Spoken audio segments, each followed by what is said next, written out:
Which is not true for retrovirus. देखो बेटा retrovirus के लिए कौन सी बात जो है वो ठीक नहीं है। रेट्रोवायरस के लिए आप जानते हो कि इसके अंदर डीएनए क्या जो है, बात जो लिखे हो ना कि DNA has a no role, ये गलत है। ठीक है रेट्रोवायरस के अंदर आरएनए होता है, लेकिन ये आरएनए पहले डीएनए बदलता है, डीएनए में कन्वर्ट होता है, फिर जाके ये जो है बेटा ये सी डीएनए बनता है, फिर जाके ये न्यूक्लियस के अंदर एंटर हो पाता है। तो डीएनए का रोल तो है, तो इसलिए आंसर बनेगा alpha. In viruses the nucleic acid is, nucleic acid में बेटा जो है वो आइदर आरएनए या डीएनए दोनों में से एक हो सकता है। बैक्टीरियोफेज, बेटा बैक्टीरियोफेज को बैक्टीरियोफेज कहते ही इस वजह से है क्योंकि वो बैक्टीरिया को किल करता है। बेसिकली ये होता वायरस है। Which organelle connect the nuclear envelope, आप देखिए न्यूक्लियर इनवेलप यहाँ न्यूक्लियस के साथ जो कनेक्टेड है वो एंडोप्लाज्मिक रेटिकुलम है, और इसका दूसरा साइड जो होती है वो कनेक्ट होती है सेल मेम्ब्रेन की तरफ। तो यहां पर आंसर हमारा बन जाएगा endoplasmic reticulum. The plasma membrane consist of mainly, देखो बेटा प्लाज्मा मेम्ब्रेन के अंदर बहुत सारी प्रोटीन होती है जो फास्फोलिपिड बायलेयर के अंदर एम्बेडेड होते हैं। वो ये फ्लूइड मेजेक मॉडल को लेके बात है। Which organelle bound by the two membrane, देखिए बेटा तीन ऑर्गेनेलीज हैं हमारे सेल के अंदर जो डबल मेम्ब्रेनस होते हैं। उसमें एक तो माइटोकॉन्ड्रिया, आप देख रहे हो कि इसमें आउटर और इनर मेम्ब्रेन मौजूद है। माइटोकॉन्ड्रिया होता है, इसी तरह क्लोरोप्लास्ट होता है, और न्यूक्लियस खुद भी एक डबल मेम्ब्रेनस है, या न्यूक्लियोलस लिखा हुआ है, ये नॉन मेम्ब्रेनस होता है। और हमारा आंसर जो है बेटा वो बनेगा beta. Forming the maturing face, देखो बेटा ये जो मेच्योरिंग फेस होता है ना ये इनर कनकेव होता है, इनर कनकेव। और जो फॉर्मिंग फेस होता है ये आउटर कन्वेक्स होता है। This is the outer convex, ये आउटर कन्वेक्स होता है, ठीक है ना। इसको ये बोल सकते हो, ये होता है आउटर कन्वेक्स, और ये वाला हिस्सा होता है इनर कनकेव, ठीक है। जहां से मेच्योरिंग फेस, यहां से वेजिकल्स निकलते हैं, तो इस हिसाब से हमारा आंसर बन जाएगा alpha. How many triplet of the microtubule, देखो बेटा ये एक ट्रिपलेट है, ये आप देख सकते हो ना, ये एक ट्रिपलेट है। 1 2 3 4 5 6 7 8 और ये टोटल 9 ट्रिपलेट्स जो हैं ये पाए जाते हैं। Charlie, which one is correctly match, F1 particle ribosome गलत, F1 पार्टिकल्स होते हैं ये एटीपी सिंथेस में पाए जाते हैं, सिंथेस में पाए जाते हैं, जो कि माइटोकॉन्ड्रिया का की इलेक्ट्रॉन ट्रांसपोर्ट चेन का हिस्सा होता है। राइबोसोम नहीं होगा। लाइसोसोम, एक्रोसोम जो होता है ये बेटा पाया जाता है बेसिकली स्पर्म के अंदर, ह्यूमन स्पर्म में, तो ये भी ऐसा नहीं है।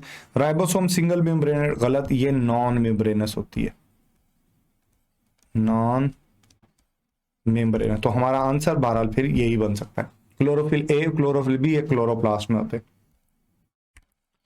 Plant cell differ from the animal cell, plant cell में क्लोरोप्लास्ट और सेल वॉल पाई जाती है।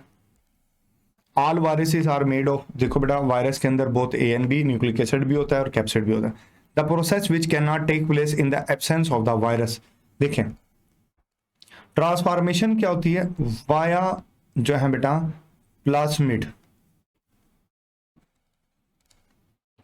ठीक है, या जो है वो जीन्स का ट्रांसफर होना। ट्रांसलोकेशन होती है, ये बेसिकली म्यूटेशन की एक टाइप है जिसमें जीन अपनी लोकेशन बदलता है। कंजुगेशन होती है bacteria to bacteria,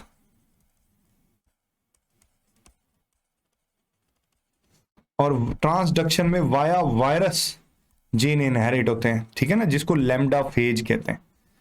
via lambda phase जो है वो ये चीजें ट्रांसफर होती है, तो ये नहीं हो सकता बगैर वायरस के। The tip of the chromosome, tip of the chromosome को बेटा टीलोमेयर कहते हैं। इस पे ना एक सी सीक्वेंस होती है, बहुत सारी जो है वो एक जैसी सीक्वेंस होती है जो हर डिवीजन के बाद थोड़ी थोड़ी कम होती रहती है। Which of the following statement is false, इसमें जो है बेटा वो बीटा फॉल्ट है। माइटोकॉन्ड्रिया डिवाइड ये बाइनरी फिशन टाइप मेथड से होता है, फ्रेगमेंटेशन से नहीं होता। ट्रांसफॉर्मेशन एंड रीसाइक्लिंग, ये बुक लाइन है बेटा, ये लाइसोसोम का फंक्शन होता है। Golgi apparatus is absent in, Golgi apparatus जो है ये बेटा बैक्टीरिया और ब्लू ग्रीन, क्योंकि ये मेम्ब्रेन बॉन्डेड ऑर्गेनेली और मेम्ब्रेन बॉन्डेड ऑर्गेनेली किसी भी प्रोकैरियोट में नहीं पाई जाती। प्लेडे पार्टिकल राइबोसोम है। Which of the following term is not correctly match with its feature, कौन सा नहीं फीचर्स के साथ मैच करता? Membrane in folding of cell membrane, बिल्कुल ठीक है। And the characteristics of eukaryote, ये गलत है क्योंकि ये प्रोकैरियोट की करेक्टरिस्टिक है, ये वाली बात गलत है। तो यही आ सकता है इसका जवाब। मैच द कॉलम, इसमें बीटा मैच कर रहा है, देखें जी आप देख रहे हो, चले मैं इसको मैच भी करके देख लेते हैं। ए में आएगा 2, ये आएगा। बैक्टीरिया विदाउट वॉल, बिल्कुल माइकोप्लाज्मा, ये विदाउट सेल वॉल होता है। इसी तरह स्मॉल सर्कुलर डीएनए, ये प्लाज्मिड होता है। Sorry,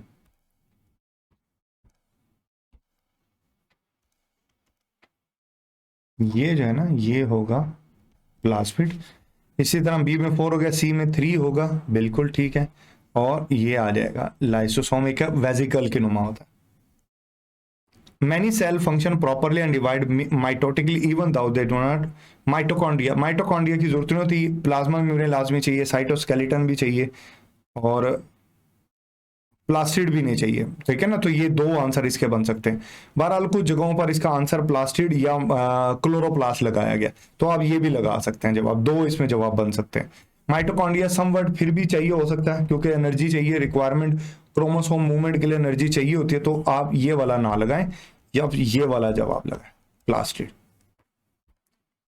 which of the following organelle is directly connected to outer membrane, ये हम पहले डिस्कस कर चुके हैं, endoplasmic reticulum. Microtubules are absent, microtubule जो होते हैं माइटोकॉन्ड्रिया में नहीं होते, बाकी सब में होते हैं। आपने इनकरेक्ट सेलेक्ट करना है। Incorrect statement about the prokaryotic ribosome, उसमें बेटा पोलीसोम या पोलीराइबोसोम जो है वो पाया जरूर जाता है, यहां लिखा हुआ है consist of many ribosomes only, ये सिर्फ राइबोसोम नहीं होते बल्कि ये mRNA के साथ होते हैं, तो इसलिए ये बात गलत है। The secretion of macromolecule by fusing, ये सेक्रेशन की बात हो रही है यानी सेल के बाहर जा रहे हैं, तो एक्सोसाइटोसिस।